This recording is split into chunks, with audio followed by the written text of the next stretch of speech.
Bite-sized. Well, welcome to Gaikoku Gamers. I'm Darryl Benson, and this is another bite-sized episode, and this is kind of a weird one because I'm talking about a system that I completely really don't enjoy.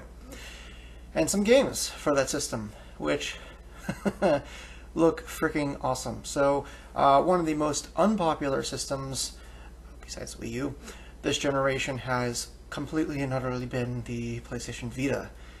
At least here in the States. In the States, the Vita has really not sold very well at all, and game development has pretty much come to a screeching halt outside of a few titles.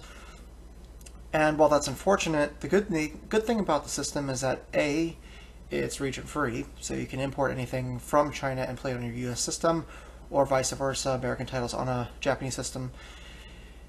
And the second awesome thing about the system is the fact that it's actually doing really well in Japan, which basically means that any and all games that are coming out are going to be released there. And since it's generally the second best selling system every single month in Japan, that means you have, well, a lot of Japanese titles that we're frankly not getting, and some of them are freaking awesome. And one of the titles I really want to talk to you really quickly about today, which is coming out very soon, is a game called Fighting Climax.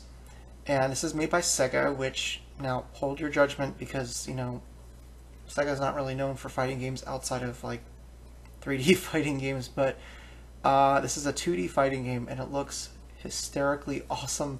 I love it so much. And it features a bunch of characters from a bunch of different animes and games. This includes Akira from Virtua Fighter series, which everybody knows. He's the main character in a white gi with black hair.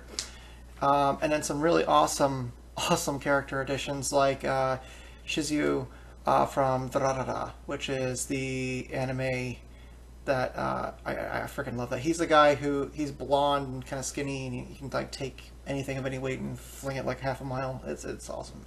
Anyway, there's going to be plenty of unlockable characters from Sega stuff, including Pi, who's also from Virtua Fighter.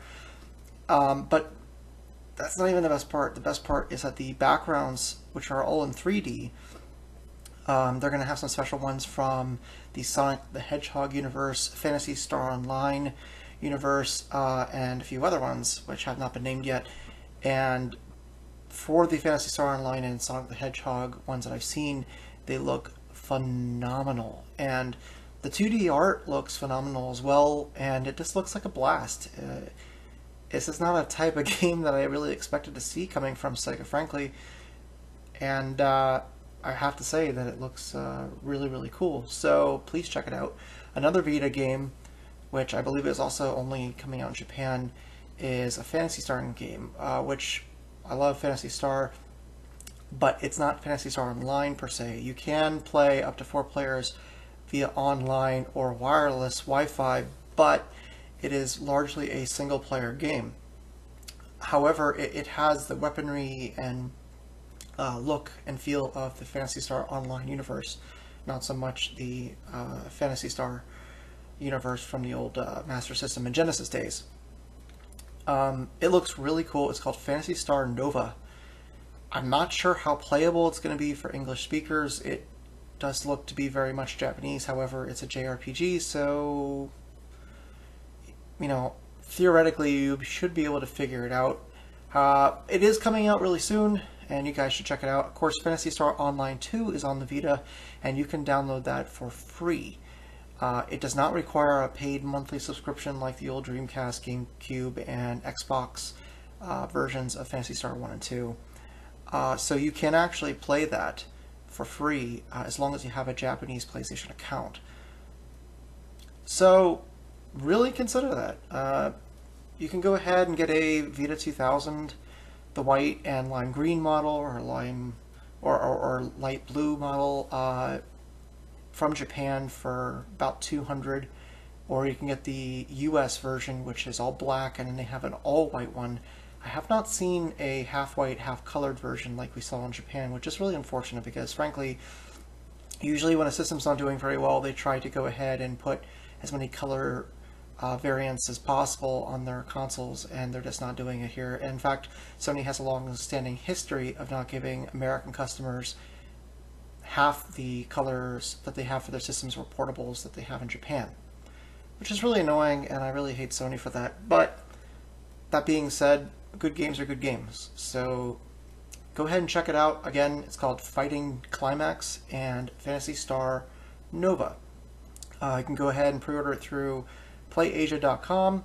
That's play-asia.com. And check it out for yourself. There's some trailers up on YouTube. Go ahead and check them out. And it just looks like a lot of fun. If you're a big Sega nerd like I am, and you love Sega growing up in the 90s, it looks like a blast from the past. And it looks like something that...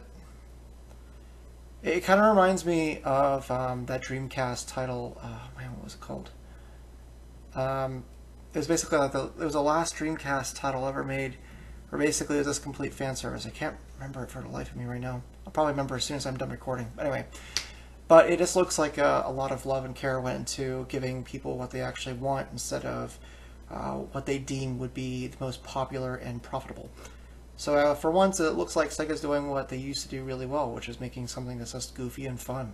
So check it out, and until then, I'm Darryl Benson. It's been another Bite-sized episode.